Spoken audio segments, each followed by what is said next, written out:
Hey, yeah, thanks for responding. But you know, what you do, your business is really important because I've been doing this 26 years and I have Facebook ad people and Google ads and gurus and all stuff.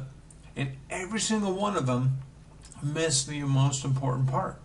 Real estate agents, if they've been in business just a few years, they've got 20 or 30 sales. And so out of those 20 and 30 sales, when you look at their Zillow and their Realtor.com and their Facebook and their Google My Business, they have like 2 reviews.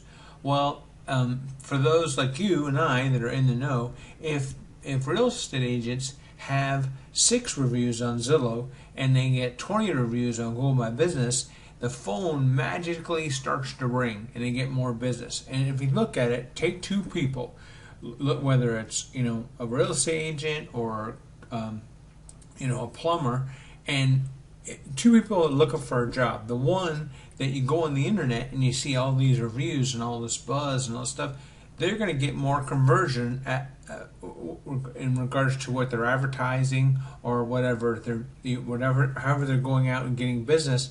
Because there's other people doing the same thing. They're going to check them out. And same thing with referrals.